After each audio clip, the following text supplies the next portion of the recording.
said you cannot do that. You can't build your own car and drive it around the world.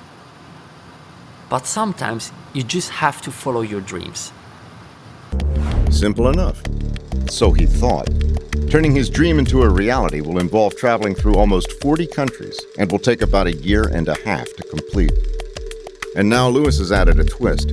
He wants to prove to the world that solar-powered travel is possible.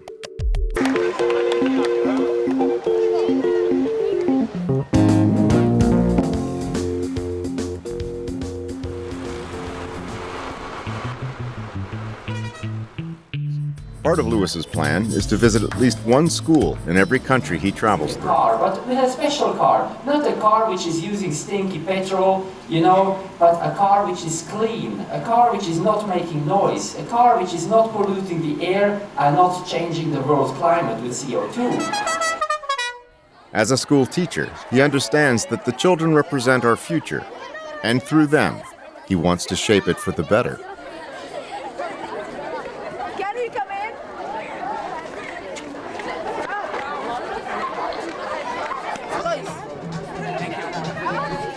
People from all walks of life are hearing about the Solartaxi. In Amman, Princess Sumaya joined Lewis for a little test drive. My legs are too short. It just gives you so many ideas for the future, and it makes you think. The first thing I said was, why has this not been commercialized yet? Her father is Prince Hassan, and he's the second highest man in Jordan. And Prince Hassan lost solar energy. He tried my Solartaxi also. When everyone speaks about new discoveries of petroleum, I wonder what has petroleum really done for us. Solar energy provides equity, it provides development with dignity, and it is clean and abundant. So I congratulate Solartaxi on this wonderful achievement, and I hope that serious consideration can be given to production in the future.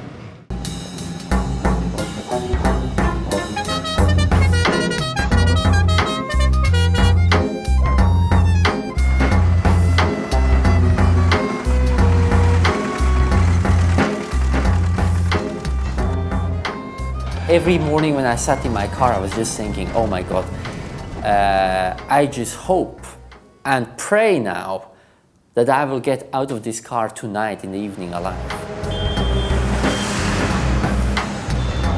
1 billion people there are waiting to buy a car, and the only car they can buy is a petrol car. There is no solar car, and so it was so important to go there and to show the solar car, because it's a perfect solution for India. You leave it outside, the sun is shining every day, and you don't have to pay for petrol with it.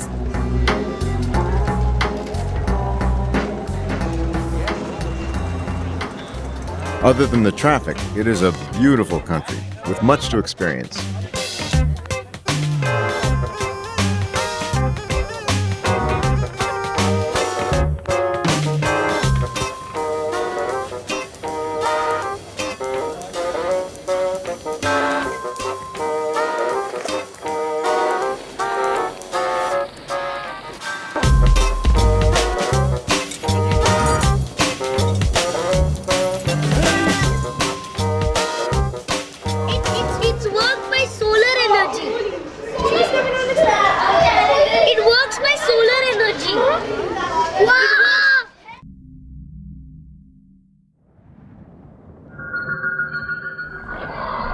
Australia.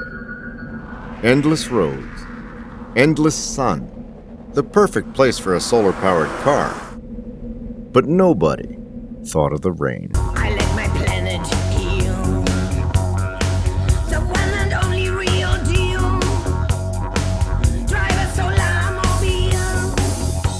In Melbourne, we were invited at the big Sustainable Living Festival. That's where people from all over in Australia come together to discuss with each other. How can I put solar cells on my rooftop? How can I make my own yogurt? How can I plant trees to stop global warming? And you know what the newspapers in Melbourne were writing about this event the next day? Not a single word. What's the problem, Australia? The unfortunate problem in Australia is that we do have a wealth of natural resources, things like coal and natural gas we do have here, which means that we're not as excited about the huge amount of sunshine that falls on Australia. There's black gold in those hills, and the Australians are happy to plunder it.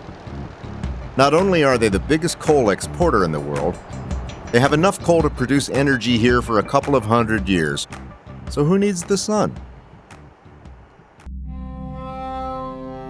China is in big trouble. They have a deepening energy crisis that is threatening to stymie their burgeoning economy. They do not have enough natural resources to meet their needs, so China and its people have chosen to invest in clean energy technologies.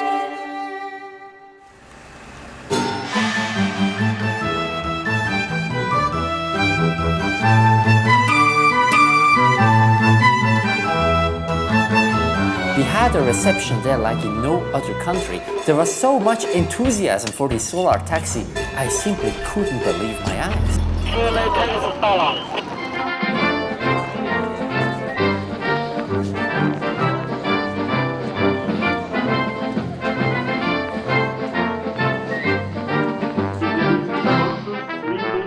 This is the first vehicle in the world that is traveling around the world without a single drop of petrol.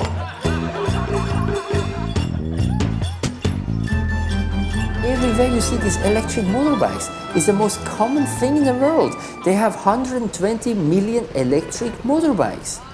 I was just surprised. I mean, you know, back home in my own home country in Switzerland, if somebody's buying an electric motorbike, he's considered to be a pioneer. Now in China, 120 million people are using electric motorbikes, and it's just the most normal thing in the world. I mean, they are really investing into renewable energies, and I was just really surprised. That opened my mind.